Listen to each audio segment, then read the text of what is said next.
नमस्कार मित्रांनो, पुन्हा एकदा माझ्या नवीन व्हिडिओमध्ये तुमचं स्वागत आहे। हा आमच्या इथे लावलेला शक्तीचा सोलर पंप। हा व्हिडिओ आज करण्यामागचा उद्देश म्हणजे आता वेंडर सिलेक्शनच्या सर्व कोटा संपलेला आहे आणि आता परत नवीन कोटा येणार आहे।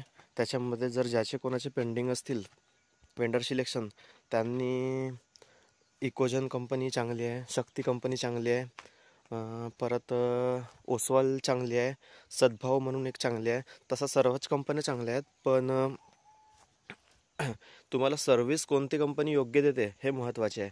आता शक्तीच्या बघा, मी 2-3दा फोन केला आहे, पण त्यांनी वेळेवर मला मदत केली। याचा जो डोंगल आहे शक्तीचा, हा माझ्या हाताने चुकीने डिॲक्टिवेट झाला होता। तर ॲक्टिव्ह करायसाठी मी त्यांना फोन केला, तर त्यांनी लगेच 5 मिनिटामध्ये ॲक्टिव्ह करून दिला। याच्यामध्ये एअरटेलचं सिम राहते आणि हे बघा, आता लो पॉवर दाखवत आहे इथे। हा आता 7:40 झालेले आहेत। 7:40 हा सोलर चालू झाला। याच्यामध्ये हा ॲटोमध्ये टाकला आहे, त्याच्यामुळे हा ॲटोमॅटिक चालू होतो आणि आता हा चालू बंद होतो ऊन कमी असल्यामुळे।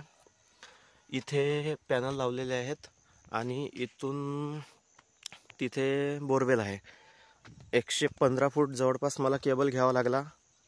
तर तुम्ही असा करू नका, पॅनल बोरजवळच लावा।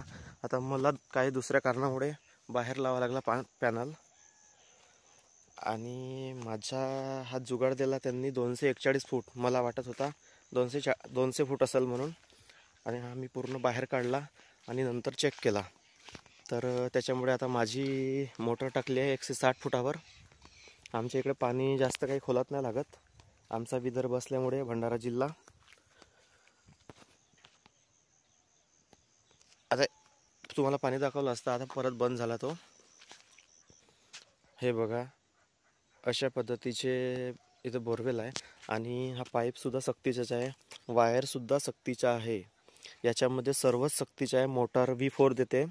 हे आमची 315ची मोटार आहे। हे आधी 236 फुटावर टाकलेली होती। मला वाटलं कमी दिला पाईप, पण यांनी पाईप भरपूर दिला। याचे पॅनल जर सोडलं तर सर्वच कंपनीची ब्रँडिंग आहे। मोटरचा हेड 70 मीटरचा आहे। आता मोटर 160 फुटावर असल्यामुळे मी कंट्रोलरमध्ये तुम्हाला दाखवतो। आता तिथे 50चा हेड करून ठेवला मी सेटिंग। आता त्या 50च्या हेडच्या सेटिंगवर पाण्याचा फ्लो किती देते हे तुम्हाला मग दुपारच्या वेळेला मी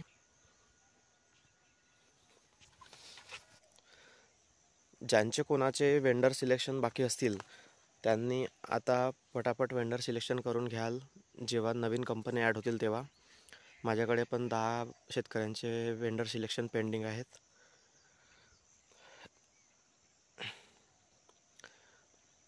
आता मी तुम्हाला वेगवेगळ्या पद्धतीचे जे सोलरचे मी वेंडर सिलेक्शन केला, सर्वांचे व्हिडिओचा मी तुम्हाला दाखवणार आहे करून, कोणता पंप चांगला आहे, कोणता काय। तसे सर्वच चांगले आहेत, आपण कोणाला वाईट नाही म्हणू शकत, पण सर्व्हिस महत्त्वाची आहे। आणि आता सक्तीच्या तर मला पॅनलसाठी मी फोन केला होता वेंडरला, की सर म्हटलं पॅनलच्या आधी एका खांबावर येत होता, आता 3 खांबावर येते, हा आम्हाला काही पसंत नाही तुमचा, तुम्ही चेंज करून द्या।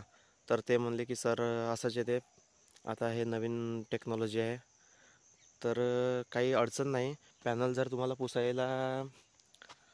पुसायचं काम पडलं तर तुम्ही इथे खाली उभे राहून तुम्ही तिथे घरी जो आपण फरची पुसतो त्याने पुसू शकता, काही अडचण नाही पुसायला। आणि बऱ्याचशा वेगवेगळ्या कंपन्या आहेत ज्यांचं नावसुद्धा आपल्याला माहीत नाही। त्यांचं कसं असते, प्रत्येक वेगवेगळ्या ब्रँडकडून ते वेगवेगळं सामान घेतात। पॅनल वेगळ्याकडून, वायर वेगळ्याकडून, पाईप वेगळ्याकडून, आणि आपली स्वतःची एक कंपनी बनवून ते हे करतात। तर अशा तुम्ही भानगडीमध्ये जा नको, योग्य ते कंपनी निवडा।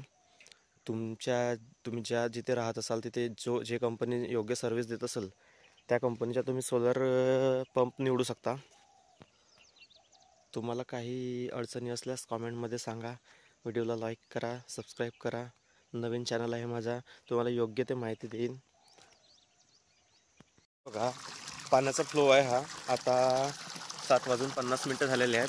हा ॲटोमध्ये असल्यामुळे चालू झाला आणि हा ऊन नसल्यामुळे परत बंद होईल. पण आता हे एवढं फ्लो देते आणि हा इथून बोरवेलपर्यंत 200 फुटाचं अंतर आहे आणि दुपारला मग याचा फ्लो थोडा वाढतो, जास्त होतो थोडा. तशी काही अडचण नाही. आमचं पाणी 1.5 इंच असल्या कारणामुळे आम्हाला 315ची मोटर घ्यावी लागली. तुम्ही 3.9ची पण घेऊ शकता. जर पाणी भरपूर असेल तर 3.8ची 3.5ची पण घेऊ शकता. तसं जेव्हा फॉर्म फिलअप करता त्याच्यामध्ये ते तसं लिहावं लागते, किंवा जो कोणी इंजिनियर येतो त्याला सांगायच्या कोटेशनमध्ये की सर आम्हाला पाणी भरपूर आहे, आम्हाला 150 फुटावर पाणी आहे, तर आम्हाला 3.5ची 3.8ची वगैरे तुम्ही तुमच्या हिशोबाने घेऊ शकता. 5चा जर टाकला असेल तर 5.8ची 5.5ची वगैरे घेऊ शकता.